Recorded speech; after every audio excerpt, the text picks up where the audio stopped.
Hello everyone, this is Paul. Welcome back to my channel, The Regular Paladin. And this is the actual review of episode 6, Game of Thrones. The last one I did a pre-analysis one that's like, just talked about a little bit about the leak from the leaked video. But today I can talk about it officially. And to be honest with you, this is one of the best episodes that are out there. And this season has provided us with a lot of best episodes. And I would put this episode in the top 5 list of best episodes that are there in Game of Thrones.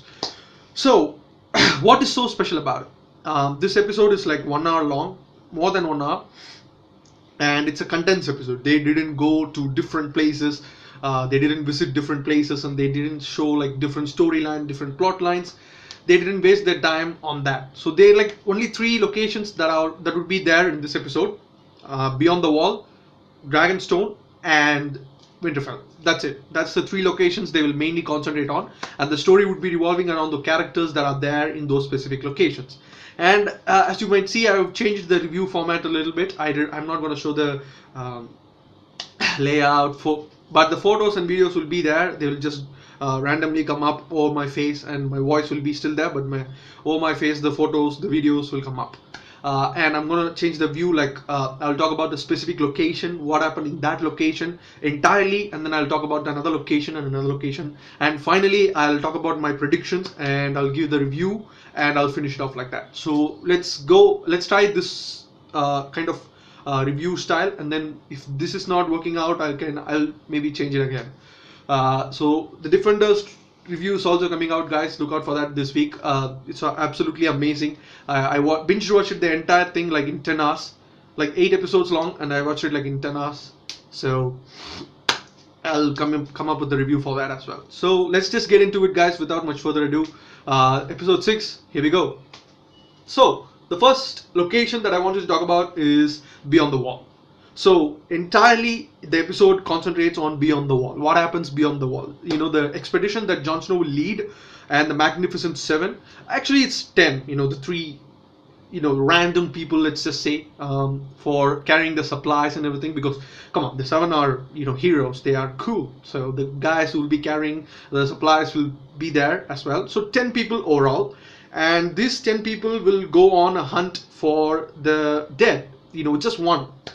And they will go on this expedition on the Hound's vision, what he saw on the fire in the second episode, I think.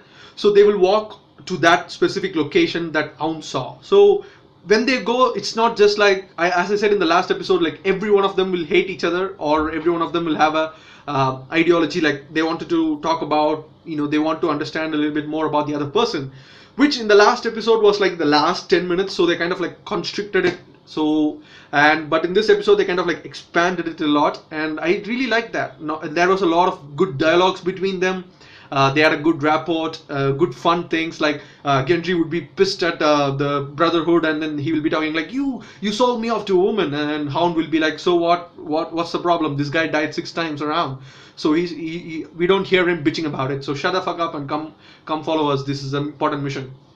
And Tormund and Hound will be talking about Brienne, that kind of like, she's waiting for me at Beauty is waiting for me at Winterfell. She's as tall as you, and he will be like going to the reminiscing of the battle that he would have with her and lose. So there's a lot of things there, and Jon Snow will be talking to the Brotherhood, and then he'll be like, a lot of the light brought you back. Like, yeah, I don't understand. I'm so for the North. No, you gotta understand, man. This is the things. We are soldiers. We have to defend the people who can't defend themselves. So when he brought you back alive, that means there's something there with you. So don't get, just don't dilute yourselves with, answers that you actually need. You actually have answers. That is this. So simple as that. He will finish it off, which is a cool thing. I should add, because when you think about it, Jon Snow is fighting just randomly. He wants the army of the dead, I mean literally dead, so he's fighting for that. That's a good cause, but he doesn't know why he was back, and he doesn't like other people telling that he survived the dead and something. Even Sansa doesn't know about it, even Arya doesn't know about it, even Bran doesn't know about it. Maybe Bran knows about it, but apart from that, no one knows. So he keeps it a secret because he doesn't want them to know that he survived something that was so cruel. I don't know why, but again, he doesn't know the reason, and the priest will give him a reason for this, and it will all go fine, and they will be like walking. And as they go beyond the wall even more and more and more, the snowstorm would be even more harsher, and at a single point they will be walking straight to a bear. And this scene was amazing because the CGI effect was really good, and the bear would be attacking the random group that was there, the three people. It would attack them. One of them will die, and the flaming swords will be there. I mean, literally, the Brotherhood will just take up the sword, and then like a lot of light. Psh, flaming sword. What?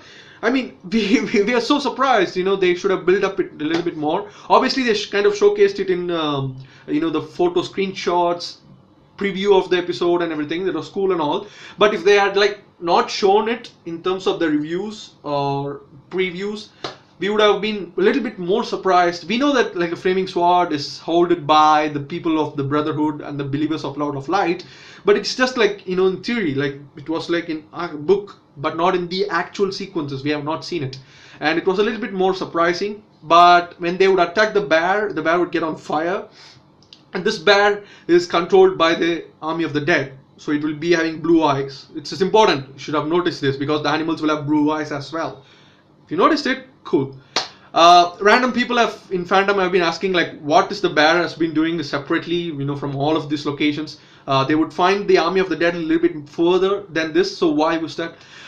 It's pretty. I don't know. Like when in the 5th season after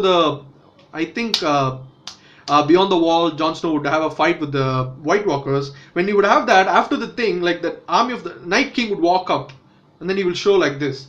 So everyone that is dead in that location would rise up. So what if he did the same thing as well here, and the bear was dead someplace else, and it got resurrected? It didn't know what to do, but it knows like it's dead, and it is controlled by the army. And even though the army is not close enough, it's act on its own. And when he saw like the live people walking, like 7 or 10 people walking, it kind of came out and random and attacked. That's my theory at least. Whatever. And it's not that important because it's just a random ass attack, but it would attack the people, and Hound would be scared. Obviously he has a phobia of fire because he was burned as a kid. He doesn't like fire, so he would hesitate. He would just freeze, and the priest Thoros would get attacked, and obviously it would really get him. I mean, it literally like slash him up, bite him, and he would be in a alrighty case. But as it progresses, he would obviously die. But the expedition crew would be fine till now. And they will go even further, and they will find a party where there will be a White Walker, a lieutenant of the Night King, and the people that he resurrected. So there would be an obvious fight there. They would ambush them, and Jon Snow would kill the White Walker because he can with the dragon glass. When he would go to shreds, all the dead army would just die, would just go to dust. And that's a sequence that was amazing. And just like random as hell, there would be one army of the dead that would be still there. It will be shouting as hell on the highest pitch as possible. It will be shouting, and everyone will be like, oh, come on, calm it down, catch it, tie it up. And they will do it, but it will keep on shouting. That will attract the army of the dead to their location.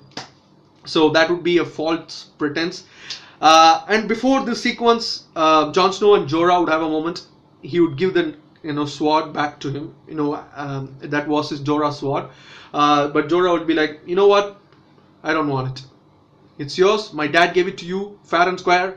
I brought shame to my family. I don't want this sword. You have it. It will be safe with you. So that's kind of a nice moment. And that's what I said. Like these kind of moments would happen in this show. Like they will be talking a lot, and then that's a cool thing. So this would attract the army of the dead, as I said, to that location, and Gendry would be sent to have a raven sent to Dragonstone. So he will be like, no, I want to fight with you guys, don't worry. No, you're the fastest of them all, so go run. And Tormund will be like, I'll give you a hammer, it will only slow you down. And that man will run as fucking hell towards the wall and beyond it to send a message to Dragonstone. So that's a cool thing, right? Nice. But they will get stuck.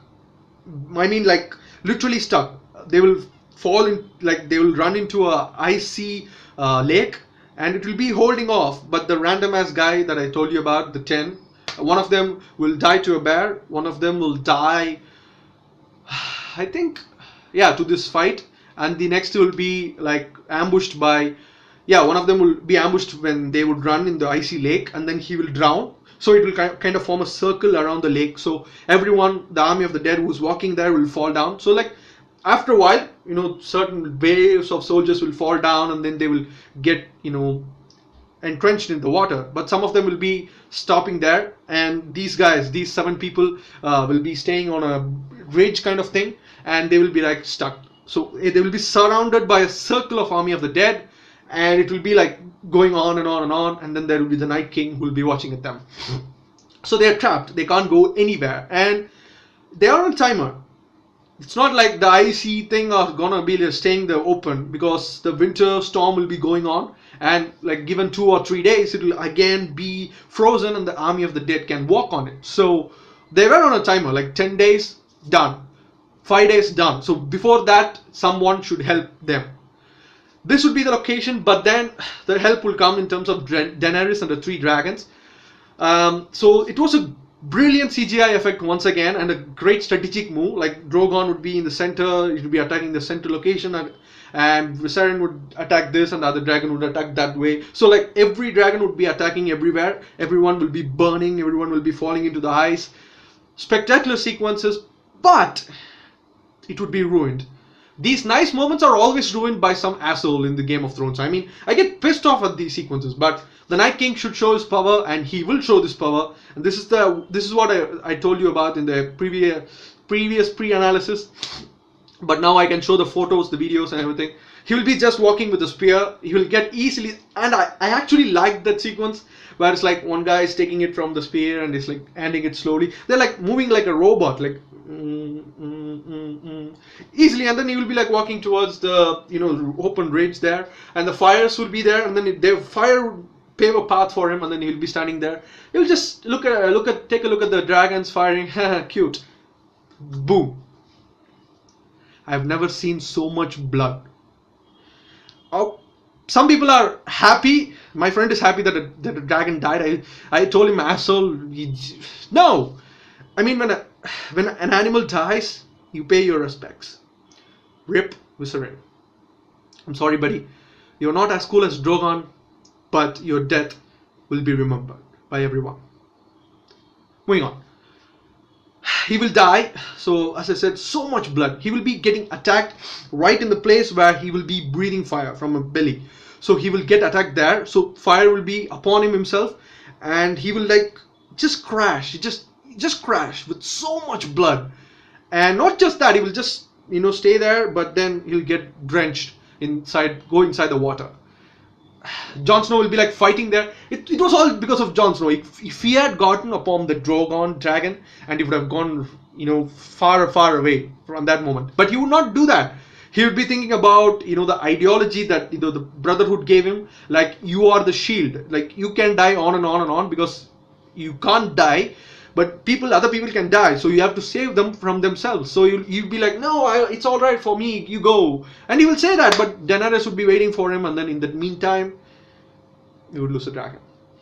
The show would lose a dragon. However, that would not be all. The Night King will be preparing for another javelin. Check it. But since they're robot, it's a good thing for me, because they would be taking forever to take that javelin from a fucking horse. In the meanwhile, Jon Snow will be like, go, go, go, and Daenerys would start going, but in the meantime, he will be ambushed, and then he will be underwater. So sad. I thought that was the end of the episode, like Jon Snow will be there, gone, but they didn't do that. They were like, they don't have the luxury of putting an end there to be continued and then surprisingly open it with the next episode, because they don't have the time. But he would kind of wake up underwater with hypothermia. He can't even wield a sword, so the army of the dead will be walking there. He will pretty much be walking like a dead man himself, like the zombie himself. But the zombies will recognize him as a live person, and then they'll be like, hey dude, he's escaping, let's go. And then they will be chasing him, and he won't even have the chance to run. But in the meanwhile, Benjamin Stark, who we know as the uncle of the Brandon Stark and Jon Snow himself, he will be coming in a horse, wielding fire, chains, killing everything in his path, and then he will give the horse to Jon Snow. They won't even have the conversation timing, like not even just a minute or two, because it would be intense, like just go, just go, just go. and Daenerys would be waiting for him in the East Watch, but she will be going home. She will prepare to be going home, but then Jon Snow will arrive in the horse. The horse will be fine, but Jon Snow will not be. So he'll be putting in the ship, and they will return to Dragonstone. And that moment, Jon Snow will be like, Dany. Jon Snow calling Daenerys Targaryen Dany. That's my man. He knows something. Everyone makes fun of him for calling him like knows nothing. He knows something. He knows how to call Daenerys Dany. No one else has called it. Only his sister, only his brother. Sorry, only her brother have called her Dany. She will say, "It's not a good company that you want to keep, so no Dany." Okay, how about my queen? I can bend the knee, but I can't. I'm in no shape. But you are my queen, and the North will support your claim for the throne as the queen. And she will be overwhelmed. She'll be like, okay. And a lot of people are saying that Dany didn't react so well to her death of a kid, but to me she reacted well enough because she's in a location where she doesn't know anything about it, and she's first seeing the army of the dead. That is overwhelming in itself. And even though she's burning everyone, she sees the Night King, and when she saw the javelin hit her dragon, that sequence was amazing. That photo of her looking like surprised was amazing. So she acted well, and she would be sad. She would not be pissed at Jon, but she would be sad at herself, sad that her kid died. But Jon will be waking up, and then he'll be like, I'm sorry, I thought everything was fine, but sorry for your loss. But she will be like, now I know about the army of the dead and the Night King. Now we are going to take him down together, and you have my word. And he will be saying the same thing, like, you are my queen, and the North will support your claim. So that was a nice moment to end the show. At least that's what I thought. No, they would go back to the Beyond the Wall, and they would show the army of the dead. 3-4 lines literally would be chaining up the dragon and taking it out of the water. You know what's coming. Damn ass Night King would bring back the dragon alive to serve him for killing everyone else. Rip the dragon. Whatever. So that's Beyond the Wall. That's the Magnificent Seven story. That ends here. 17 minutes. Wow. So the next thing is Dragonstone, which is pretty short because nothing significant will happen there, except for one scene where Dany and Targaryen, now I'm calling her Dany, shit, Daenerys and Tyrion would be talking about who will be, like, who's the hero, who's not the hero, and then she'll be like, don't worry, I picked you because you're a hero, not a coward. Don't try to up yourself in this conversation. I already know that you're a hero. And Tyrion would be like, cool. After this, even if after this is successful, we are gonna meet Cersei, and you gotta plan well for that, meeting. And she will be talking about, like, okay, what if like this happens? What if like that happens? And they will be talking about it, and he'll be like pretty pissed because after a while Tyrion would call, you are impulsive, and Dany would be pissed.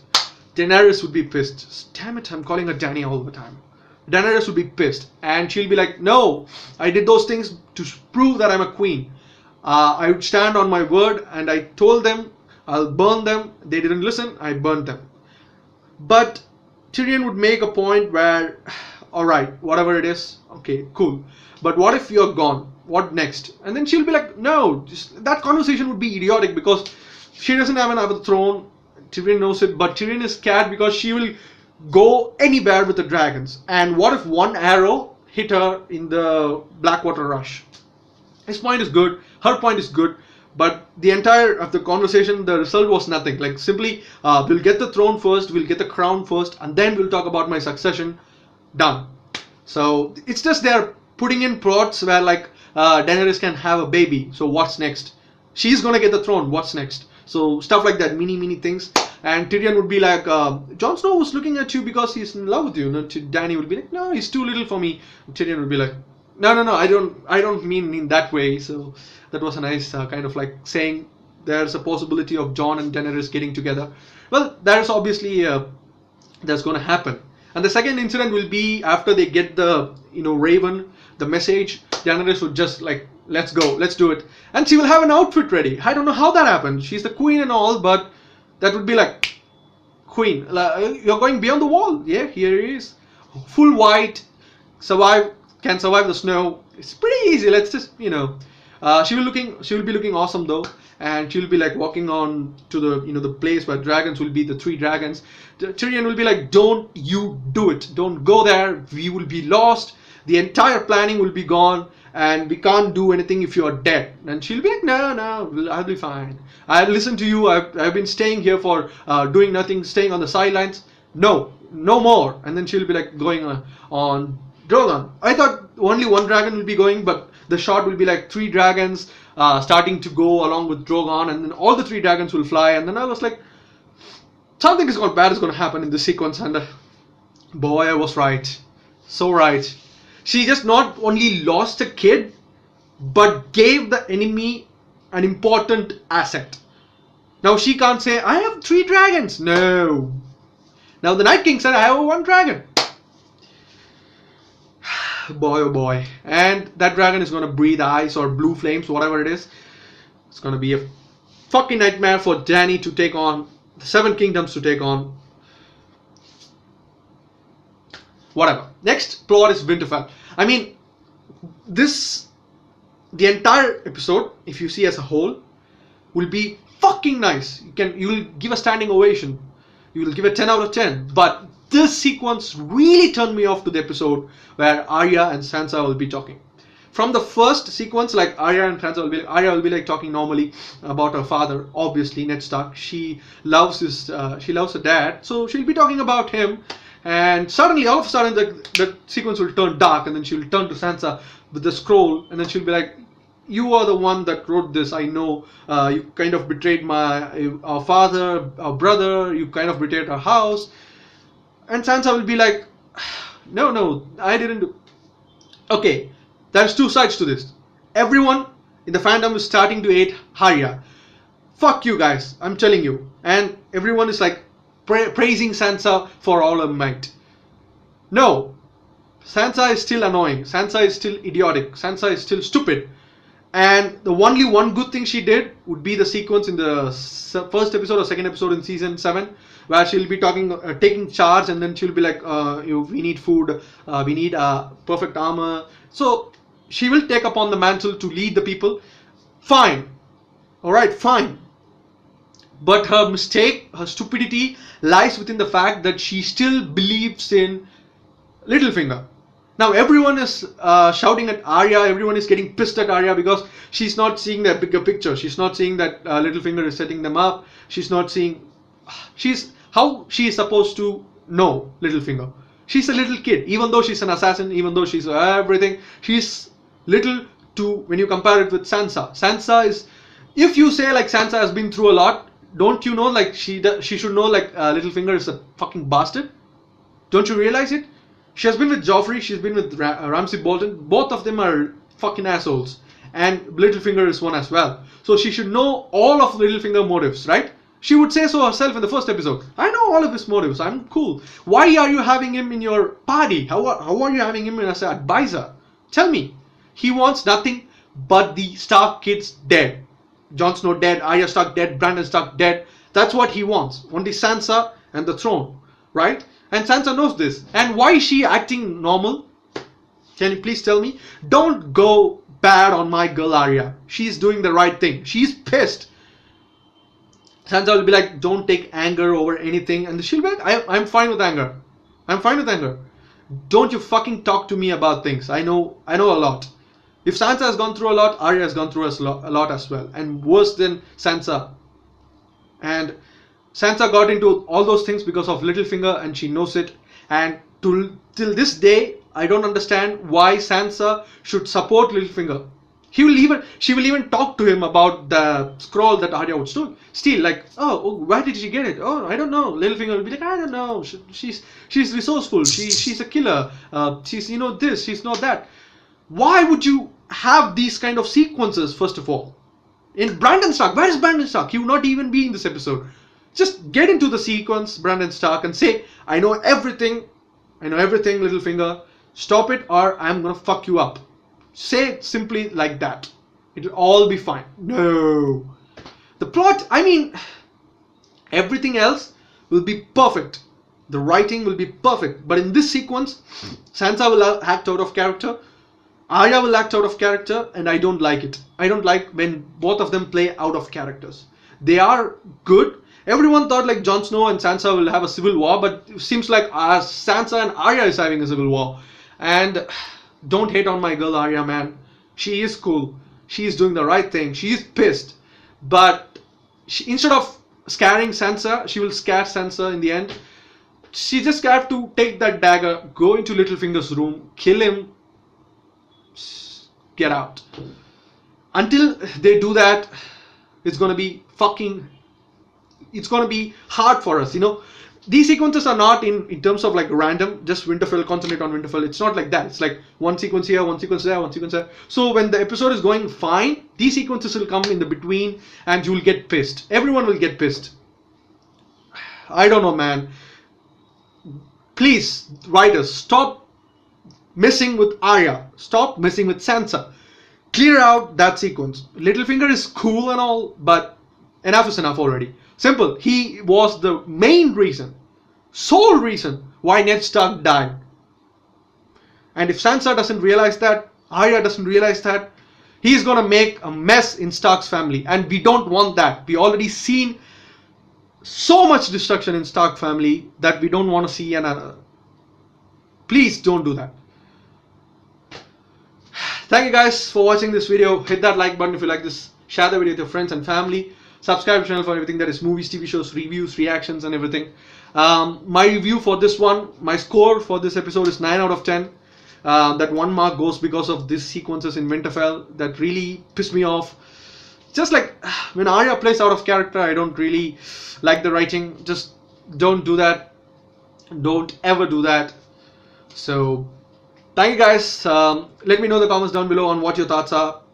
What will happen in the next episode? Obviously we saw everyone would have seen the preview of this next episode. If you haven't seen it, go watch it out and let me know like what are your predictions, you know, what will happen there. And 8th season will come out next year or the year after that, so we have to wait 2 years it seems. I don't know about the information about that, so I'll get to guys a separate video on that. So just let me know in the comments down below what your thoughts are on this video and your predictions for, you know, the next episode or the next season. Where is this show heading and everything, guys. So thank you. I'll guys see you on the next one.